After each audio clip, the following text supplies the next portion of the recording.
Добър ден! Честита ви баба Марта! Всички да сте живи и здрави! Днеска с вас ще продължим нашите уроци за начинаещи за бродерия с маниста. Днеска искам да ви покажа една икона, която ще продължа да я бродирам заедно с вас. Тази икона е на Света Троица, производител Русия. Аз вече разпределих манистата по кутийки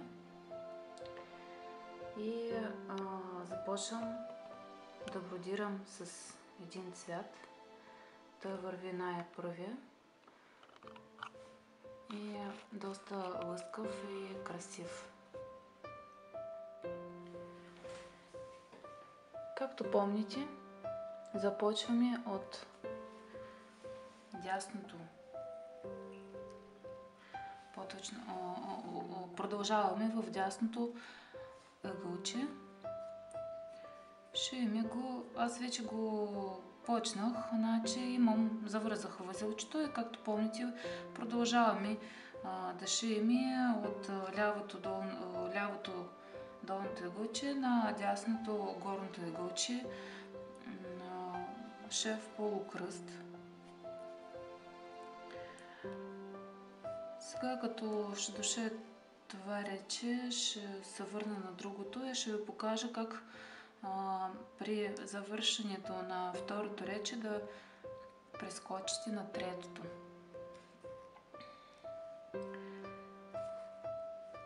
Шиенето става много лесно.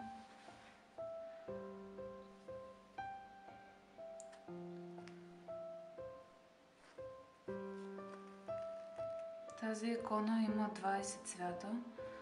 Аз сега сложих по кутийките само от най-първите, защото другите цветове ще към края на завършването на иконата.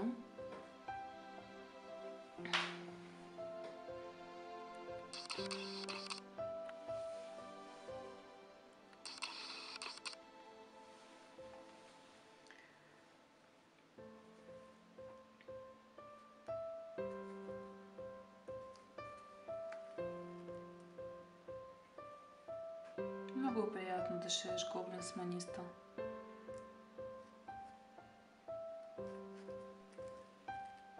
И така продължаваме напред.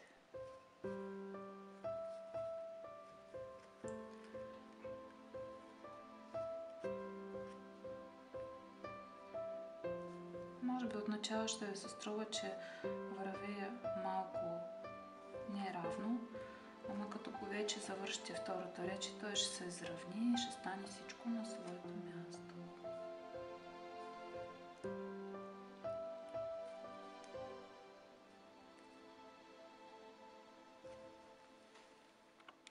И така, сега ще припомним с вас как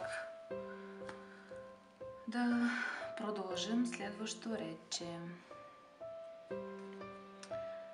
Останало са ми само да закрепим 3 манисти.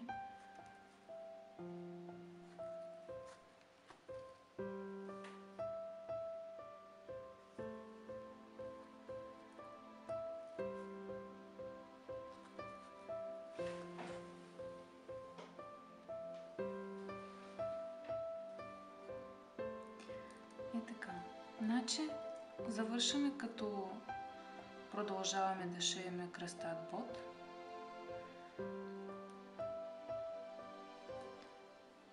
И промушваме игличката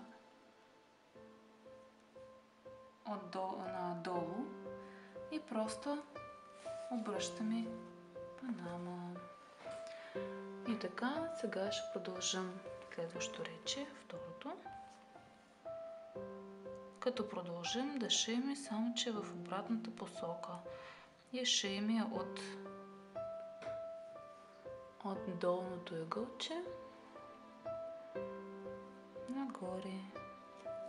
Всичко същото, само че в другата посока. Отдолу, нагоре.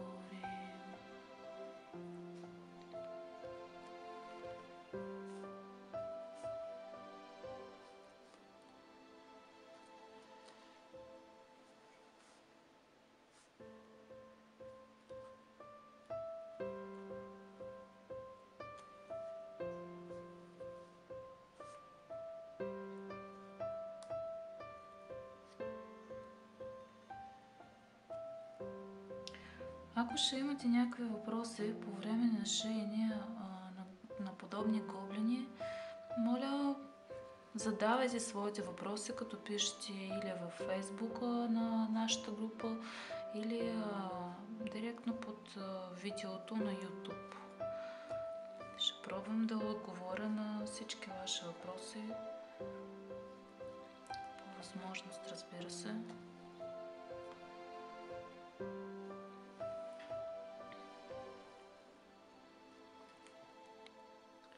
Така, сега вече завършвам второто рече и сега ще ви покажа как да слезнете на следващо.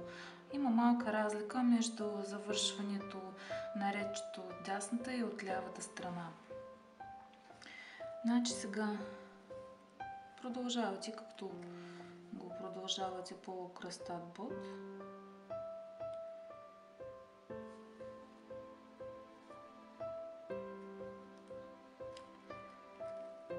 И последната маниста на това рече пускате, нали, надолу иглата, обаче го изкарвате не отгоре към първия ред, а надолу към следващото, третото рече.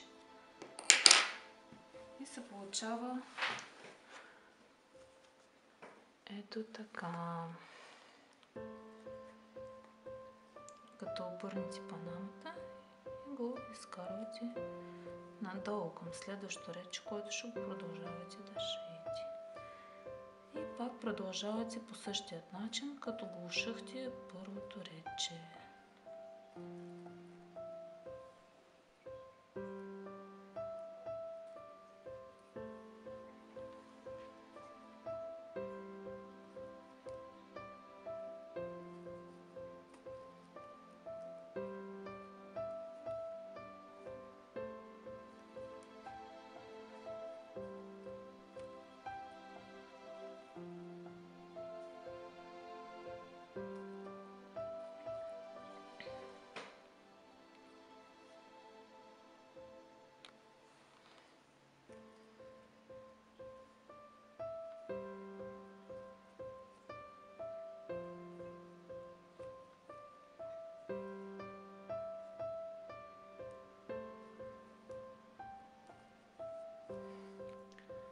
Значи кордата ми станала доста късичка и е много неудобно да шия с нея.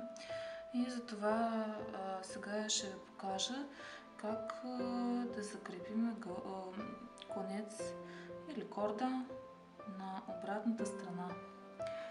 Значи закрепихте последна маниста на това рече. Изкарвате иглата от обратната страна. Обръщате панама и минавате с иглата през няколко нишки, които са разположени най-близко към една към другата.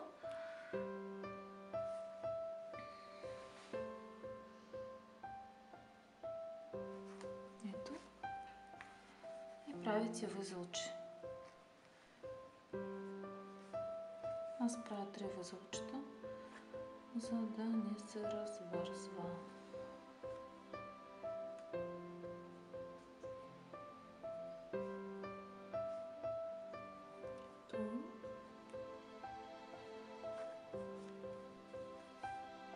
Трето. И изрязвате остатъка да не ви пречи. Готово. И по същият начин продължаваме. Аз примерно взимам кордата, дължината към 1 метър. Защото ако повече по-дълъг от дължината по-дълга от 1 метър, започва да се заплита и се правят възълчета и става много неприятно. Като повече започва да се занимавате с това, за да го разплетете. Значи, като сме завършили тук, завързахме възълчето при завършване. На същото място правим още едно възелче, като закрепваме новата корда. Пак 3 възелчета.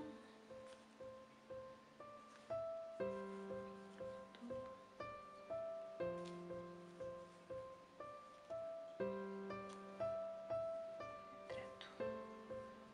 Пак изрязваме остатъка, за да не пречка много. И продължаваме като обръщаме си пананата там, където сме завършили, и изкарваме пак иглата от долното лявото ъгълче и продължаваме на горното дясното. И така продължаваме. Както виждате, като вече върви третото редче и манистата се е изравнила и изглежда доста приятно, доста красиво да я гледате. Като продължавате и все така, като изкарате всяко редче, тя се...